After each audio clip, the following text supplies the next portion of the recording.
ببركة الله أول حلقة من حلقات غادي ديرها جريدة إلكترونية سين بريس واللي كتهم الشأن المحلي ديال الدار البيضاء. ونبداو بطرح الأسئلة لأنه سين بريس هي جريدة لطرح الأسئلة. سين السؤال، وأول سؤال غيطرحه أي مواطن بيضاوي وبيضاوية: واش مدينة الدار البيضاء الآن قبضات الطريق ديالها، شدات الطريق ديالها، شدات الطريق للمسار الصحيح ديالها؟ واش هادشي اللي واقع في الدار البيضاء غادي في المسار الصحيح؟ وكاين واحد السؤال مهم بزاف: علاش السلطات العمومية من الحكومة وهنا على مستوى ولاية الدار البيضاء فشلات في التنفيذ المخطط الجهوي للدار البيضاء الكبرى؟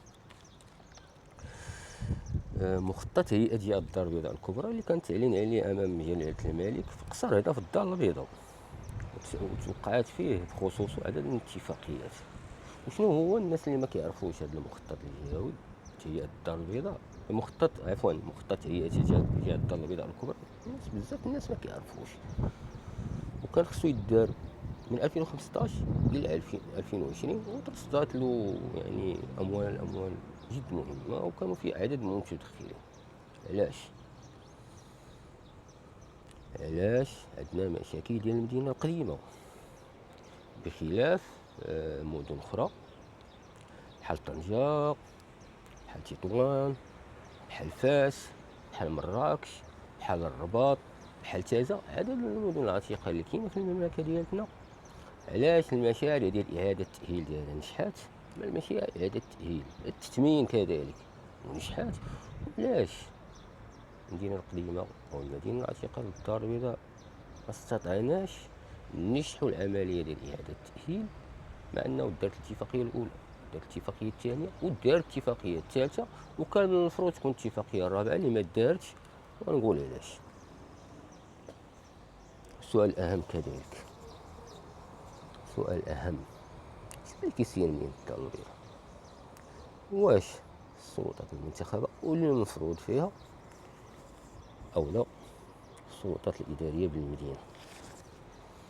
أعتقد أنه أي مواطن على وعي وعلى بال، أو أي حزب سياسي حقيقي على وعي وعلى بال كطرح التساؤلات هذه.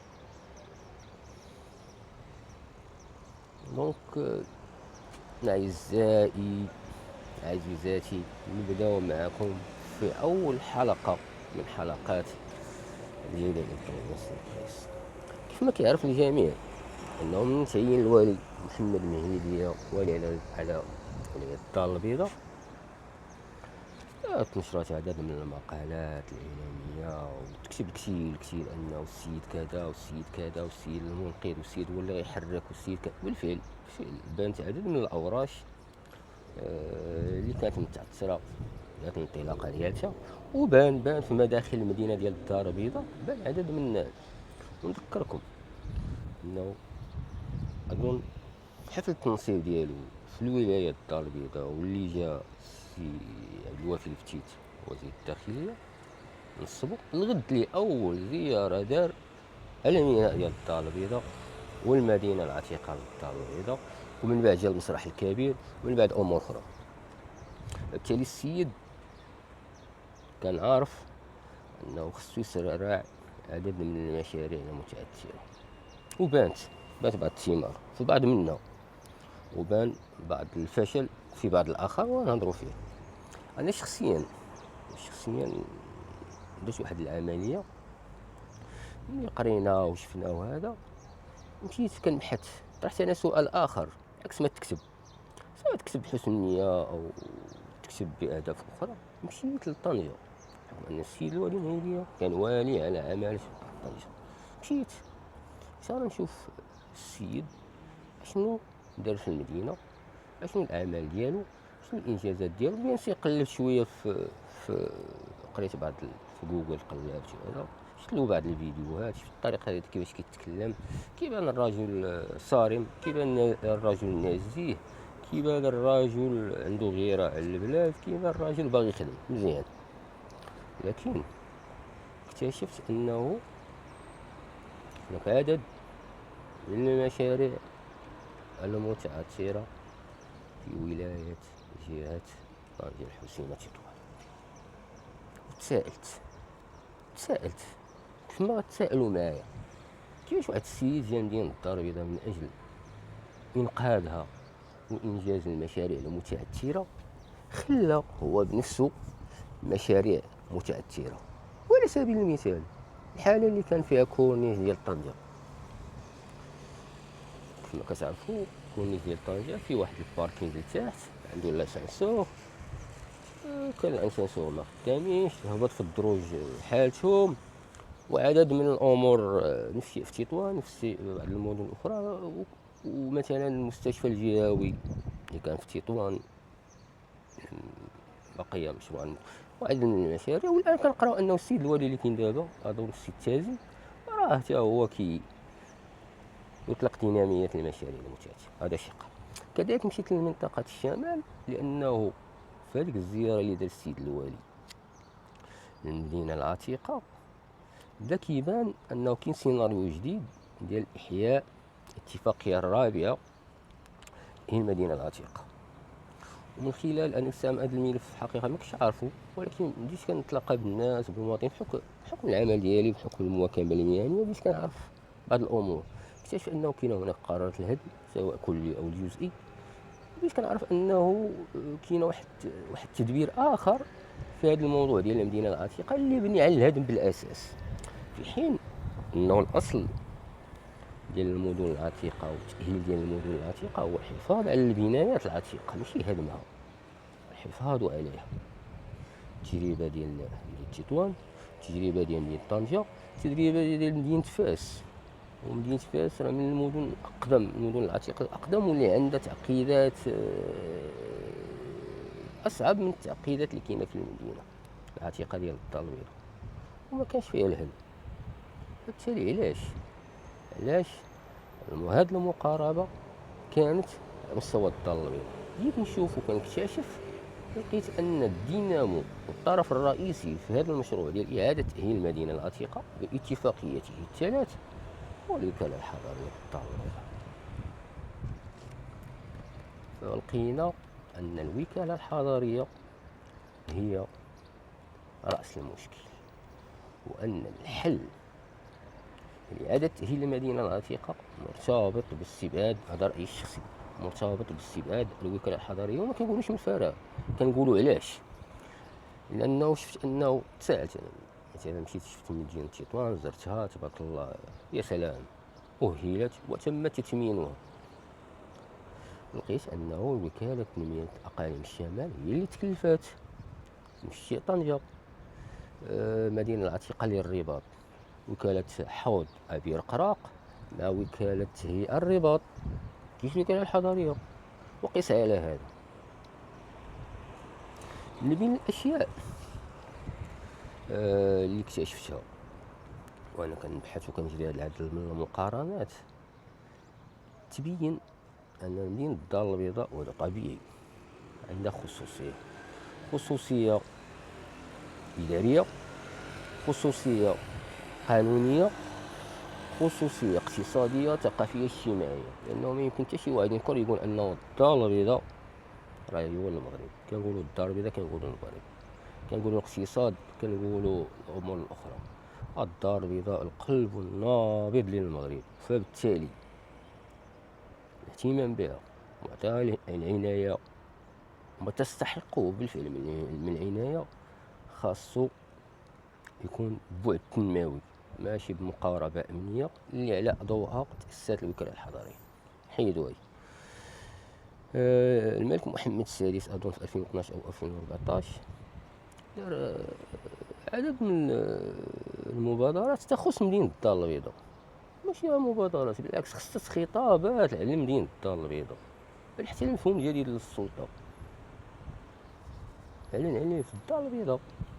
ماشي ما جايش هكاك من الفراغ، جاي لأنه كيعرف أولا العلاقة اللي بينه وبين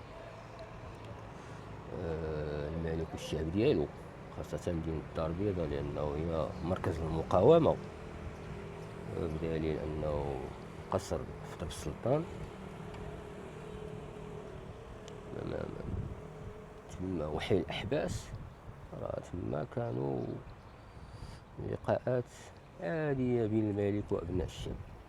فبالتالي كاين واحد الحب لمدينة الدار البيضاء، رغم أن العاصمة السياسية هي الرباط، ولكن كاين حب كبير لمدينة الدار البيضاء. على يعني أنا مثلا ملي شفت مخطط التنمية ديال الدار البيضاء الكبرى ديال 2015 2020، لو عباد الله لو دار داك الشيء، راه فين راه ما كناش نلقاو هاد المشاكل اللي كنجيرو فيها دابا. نقول لكم شنو كان فيه.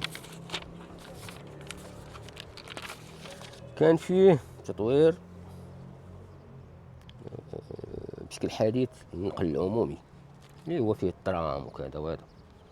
كان فيه تعزيز البنية التحتية الطرقية وتحسين ظروف حركة المرور. راه دابا حنا باقي كنعانيو هذا المشكل وباقيين خدامين عليه، بما فيه ماشي ديال المرأب، المشكل ديال الستاسيونمون بدينا كنلقاو هذا الحل ديال المرأب ديال السيارات اللي تحت الأرضية. تطوير، سمعوني مزيان، هادشي في 2015 تطوير البنية التحتية الرياضية والثقافية، كيجيو فيها المركب الرياضي ديال سي محمد الخامس. كان ديك الفترة اللي عقلتو كان واحد النقاش خصو يتبنى واحد التيران، كان ديك الساعة كيقولوا بوسكورة، وتبنى المسرح الكبير اللي راه هو باقي مسدود، وهذاك حتى هو عنده. وكان واحد البرنامج التأهيل الاجتماعي، كان واحد المشروع ديال برنامج التأهيل الاجتماعي بالدار البيضاء الكبرى، وكان خصو تبدا عدد من المرافق العمومية في هذا الإطار هذا. وكان كذلك مشروع ديال إعادة هيكلة الأحياء الناقصة التجهيز وبناء المرافق العمومية فين الأحياء اللي تمت الإزالة ديالها ديال الكريانات. هذوك الكريانات اللي كانوا ديك الفترة كيقولوا خصهم يتحيدوا، كان خاص يدار فيهم مرافق عمومية. وكان في هذا المشروع ديال 2020 2015 2020 إعادة تأهيل لا كازابلانكيز. ولا كازابلانكيز عباد الله يمشي تأهل دابا في الحقيقة حتى هو الميديا عاود نوض حركها ويلا تحل مؤخرا. وكان المفروض في 2020 حسمنا في هاد الأمور. شي على تعطل، شي على زمن تنموي ضيعنا، ودابا حنا كندركو ونضغطو. هذا دونا ما نساوش، ما كاين لا حاسب لا راقب، ما كاين لا تفعيل داك المبدأ الدستوري ديال المسؤولية والمحاسبة. خاص تكون مسؤولية مقرونة بالمحاسبة. هاد الناس كاع اللي يعطلوا هاد الزمن التنموي وهاد التعثرات اللي كتعرف الدار البيضاء خصهم يتحاسبوا، لأنه جزء من أنه المشاريع تبقى متعثرة وهذا عدم المحاسبة. ندوزو هادي عاوتاني نرجعو للمدينة القديمة. أنا في رأيي الشخصي أن المدينة القديمة فيها مشاكل كبيرة، وعندنا صحابنا وخوتنا في المدينة القديمة ومشروع المحل المدني. الآن كاين ضغط، كاين ظرف. الناس ما كتعترض، كتقول ظرف ديال التظاهرات الدولية، ظرف ديال الرهانات الكبرى اللي مقبل عليها المغرب، حنا مستعدين، ولكن بطريقة منصفة فيها الكرامة وفيها لا ضرر ولا ضرار. طريقة باش كيدبر، سمحوا لي، طريقة فيها إجحاف المواطنين ديال المدينة القديمة. وفي رأيي الشخصي، هذا رأيي، أنه خاص إبعاد الوكالة الحضرية من تدبير هذا الملف، لأنه كيف ما كيعرفوا بزاف من الناس أن الوكالة الحضرية ديال الدار البيضاء تأسست من السياق، تأسست من بعد الأحداث ديال الدار البيضاء الإضراب ديال 1981. كلشي كيعرفوا شنو وقع فيه وكذا. وتأسست بمقاربة أمنية، لأن الدار البيضاء كانت كتخلع، الدار البيضاء كانت بالنسبة للدولة المركزية مشكل. فبالتالي دارت الوكالة الحضرية وكيترأسها عامل، اللي كيترأس الوكالة المجلس الإداري ديال الوكالة الحضرية هو وزير الداخلية شخصيا، ماشي ولي الدار البيضاء ولا موضوع آخر. الوكالة الحضرية ديال الدار البيضاء هي الوكالة الحضرية الوحيدة في المغرب. كنظن كاين شي 42 وكالة حضرية اللي كيترأسها عامل، بخلاف الوكالات الأخرى اللي تابعة لوزارة الإسكان ديال فاطمة الزهراء المنصوري. ونمشيو بنفس الميثود ديال وكالة تنمية الشمال، وكالة تنمية الشرق، وكالة أقاليم الجنوب، لأنه هذه تأسست في واحد السياق من بعد المغرب الجديد اللي مشى في المقاربة التنموية. وزعما ممكن أي مواطنة أو مواطن يدخل المواقع الإلكترونية ديال هاد الوكالات التنمية وغيقراو المهام ديالها، الأعمال اللي كتقوم بها، داكشي في حقها في المستوى. تكون عندنا فيه مؤاخذات، ولكن أفضل أنه بالنسبة لتأهيل المدن العتيقة تكون هذه الوكالات التنمية، وتكون شي وكالة على مستوى الدار البيضاء. بل أكثر من هذا، أنا عندي اقتراح، ما عرفتش واش كنشوف أنه ما يجري الآن في الدار البيضاء، خاصة بعض الإشكاليات الحاصلة ما بين الوالي والعامل ديال الوكالة الحضرية وبعض المصالح الخارجية لبعض الوزارات. في اعتقادي الشخصي ورأيي هذا، أنه خاص واحد وكالة للدار البيضاء مرتبطة بالتهيئة ديال هذه المشاريع الكبرى اللي خصها تدار في كازا. جميع المشاريع الكبرى الآن اللي خصها تدار، الحوت السلام كندبروها هو متأثر. الحوت السلام ما كاينش شي برنامج جديد خاص بنين الدار البيضاء. راه جا الوالي لقى المشاريع ما منفذاش، راه كيسرع بها. جا الوالي لقى الجامعة الترابية ديال كازا، سواء الجامعة الحضرية للدار البيضاء، سواء مجلس العمالة ديال الدار البيضاء، سواء مجلس ديال الدار البيضاء، دايرين دي كونفونسيون، دايرين المشاريع، العدد من المشاريع وعجل بها. وهنا بغيت نذكر هاد القضيه قال السي عبد اللطيف المعجوز رئيس جهه الدار البيضاء في واحد اللقاء، الا تذكرتو كان دار في مقاطعه سيدي مؤمن، خميس الحكامه المحليه. كان موضوعه، نشوف كنتذكر الموضوع ديالو، كان ولي هو الجامعات الترابيه ورهانات التنميه المحليه في افق 2030. كان السي عبد اللطيف المعجوز، كان السي نبيل الرميلي، وكان المفروض يكون عبد القادر بودرة رئيس مجلس العمالة، ولكن جا بلاصتو النائب الأول ديالو السي أحمد غريش. وقال حنا بصح حنا ثلاثة ديال الفاعلين الترابيين، ولكن راه عندنا الرابع اللي هو السيد الوالي اللي جا وعجل لينا بعدد من المشاريع، وأكد وقال لولاه، أنا كنظن كتبت، قال لولاه ما انطلقات، ولولا السلطة ما كانوا هذه المشاريع. وهذا إشكال حقيقي تدبير مدينة بحال مدينة الدار البيضاء، خاصة مع تجربة نظام المقاطعات. كاين إشكال تدبيري على مستوى الدار البيضاء، على مستوى رأس الولاية، على مستوى الوكالة الحضرية، على مستوى الرؤساء اللي المفترض أنهم منتخبين، هما اللي كيمثلوا المواطنات والمواطنين. كاينة إشكاليات كيعترفوا بها بطريقة غير مباشرة. السي معزوز يقول لك راه هو اللي راه عنده إشكاليات مع المصالح الخارجية للوزارات تابعة للحكومة، مع أنه مفترض أنه هذه مشاريع ديال البلاد ديال الدار البيضاء، فخصو بيعاونوا ويعجلوا. العين هذا موضوع آخر. الآن البلاد مقبلة على تحولات ورهانات كبرى. كاين مشاريع ديال قوانين تعديل القوانين التنظيمية للجماعات الترابية،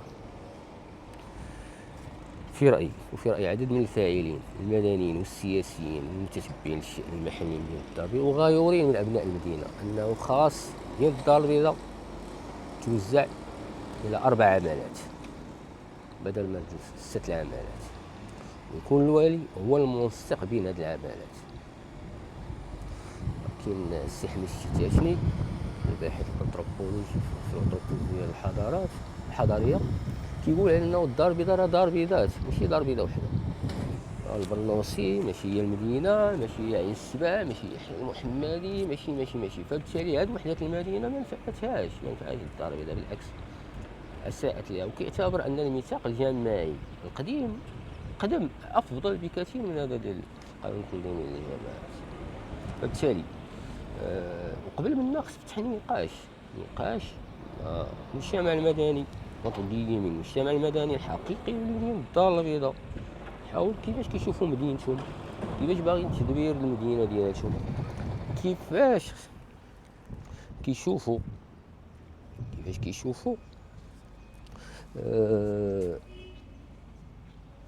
تدبير التسيير على مستوى الجماعة ديال مدينة الدار البيضاء. كاينة إشكاليات، كاينة إكراهات، نعم، ولكنها مرتبطة بما هو مؤسساتي وبما هو قانوني، والحل والمدخل الحل ديالها هو هذا: القانون والمؤسسات. إشراك المواطنين ضروري. للأسف كاين دستور المملكة، كاين مسألة الديمقراطية التشاركية مغيبة بالإطلاق على مستوى الجامعات، بل أكثر من هذا. إذا دخلت الموقع ديال وزارة الداخلية راه تلقاو فيما يتعلق بالجامعات المنفتحة راه جهة الدار البيضاء وجماعة الدار البيضاء راه بكلاسي زيرو. الجامعات المنفتحة فيها الحكامة، فيها إشراك المواطنات والمواطنين، فيها الشفافية، فيها تفعيل الديمقراطية التشاركية، راه تفعل على مستوى الورق من خلال لجنة تكافؤ الفرص، وفيها بعض الأعضاء سامحهم الله سواء في هذا أو في السابقة ما راهم كاينين، ما كيقولنا شنو كاين، راه ما كيجتمعوا، ما عرفناو شنو اش كيديروا، ما كيتواصلوش مع المواطن. كاينه اشكاليه ديال التواصل على مستوى الدار البيضاء، كاينه اشكاليه ديال التواصل، اشكاليه التواصل من طرف المؤسسات الولايه الجماعات الترابيه، وكاين اشكاليات على مستوى الاعلام المحلي. الاعلام المحلي علاقته بالاطراف الاخرى فيها نوع من، في بعض الاحيان فيها نوع من التشنج، بعض الأحيان فيها نوع من التداخل، بعض الأحيان فيها أمور أخرى. أنا شخصيا كنلقى صعوبة في الحصول على المعلومة، سواء على مستوى الجامعة، سواء على مستوى الولاية، سواء على مجلس العمالة، سواء على مستوى جهة الدار البيضاء. كتكون بارفوا عندي معلومة كنبغي نتحقق منها باش ما ننشرش خبر زائف، كنلقى إشكالات. في بعض الأحيان حتى كتخرج الخبر ويمكن ما يكون فيه خطأ، أو لا فيه شي معلومة ما صحيحاش، أو لا هو صحيح وخاصك تواصل مع الرئيس او غيره، وكيبداو يلوموا فيك: واستاذ درتي دابا كان ممكن انا بابي مفتوح وهو بابه غير مفتوح. كانت اسئله خاص كما قال واحد المره عبد اللطيف معزوز، خاص فريق رباعي او لا خص تكون كتيبه لانقاذ مدينه الدار البيضاء على وجه الاستئجاب. خاص واحد الوكاله، وكالة تنمية مدينة الدار البيضاء، وكالة لإعادة تأهيل مدينة الدار البيضاء، وهي اللي تشتغل على كل المشاريع الكبرى. وتكون كن كن كن كن بعض الناس ما يعجبهمش يترأسها وزير الداخلية ويترأسها رئيس الحكومة، لأنه بغينا أو كرهنا سمحوا لي راه للأسف راه السلطات المنتخبة بالدار البيضاء راه ما قايماش بدورها لأسباب كثيرة، منها قلة الكفاءة، قلة المسؤولية. وبالله عليكم نحكي لكم أحكام، بالله عليكم كاين بعض الأعضاء كيصادقوا على بعض النقاط المجدرجة في جدول الأعمال وفيها اتفاقيات والله ما قارينها بالله. كتسولو كتقول له الاتفاقية اللي صادقتي عليها شنو الموضوع ديالك؟ يقول لي والله ما عارف. قريتيها لا؟ ممكن جا صاحبي صادقتي عليها وتابع. وتخيلوا معايا هاد النوع نزيدو لقدام. في كثير من الأحيان ماشي في بعض، في كثير من الأحيان كتلقى الداخلية أفضل وأطر الإدارة الترابية أفضل بكثير وكفاءة وغيرة من المنتخبين في الأحزاب كلها إلا بعض الاستثناءات القليلة، كلهم بدون استثناء. وهذا راه رأي المواطن فيهم. أنا قبل ما نبدا البرنامج سولت بعض الأصدقاء بعض المواطنين شنو بالنسبة لك كتشوف انت أولوية على مستوى الدار البيضاء؟ قال لي القضايا الاجتماعية، الشؤون الاجتماعية، كل ما هو اجتماعي. والأحزاب السياسية شنو زعما شنو باش ممكن اللي كاينين في الجماعة ودي شنو كلهم كذا كلهم كذا كلهم كذا. كذلك نقطة في غاية الأهمية: تضافر الجهود، إحداث وكالة لتنمية أو لتأهيل مدينة الدار البيضاء بالنسبة لي، إبعاد الوكالة الحضارية من المدينة العتيقة. الوكالة الحضارية في إطار نتمنى في إطار مشروع إحداث الوكالة الحضارية الجهوية ما تبقاش تابعة لوزارة الداخلية. نتمنى واخا هذاك المشروع هو فيه إشكاليات وباقي ما خرجش، كان المفروض في 2024 يكون خرج، راه باقي في هذا في الأمانة العامة. وبالمناسبة هذا المشروع القانون حاولت باش نحصل على النسخة منه والله إلا لدابا أشهر وأنا كنحاول، خليت لي من عيط طلع المعنويات والو. في النهاية الدار البيضاء تستحق ما هو أفضل. يعين الإهانات، المواطنات والمواطنين خص يكون الإشراك ديالهم واحد الحماية، خاص الإشراك ديالهم فهاد. راه المواطن راه لا يشرك أي أحد، ما كتواصلوا معاه، ما في خبارو شنو كاين، حتى إلا كاينة شي مجهودات كدار راه ما كتوصلوش، إلا كاين شي إشكاليات راه ما كتوصلوش، إلا كاين شي نقاش راه ما كيوصلوش. شكون غيوصلو هادشي؟ خاص الولايات تواصل، خاص الجماعات الترابية تواصل، خاص الإعلام يقلب على المعلومة ويدق البيبان ويصر على حقه في الحصول على المعلومة. عطيونا حقنا في المعلومة، مسؤولين مدينة الدار البيضاء رجاء عطيونا حقنا في الحصول على المعلومة، راه عندنا إشكاليات حقيقية. دوزو بخير وشكرا.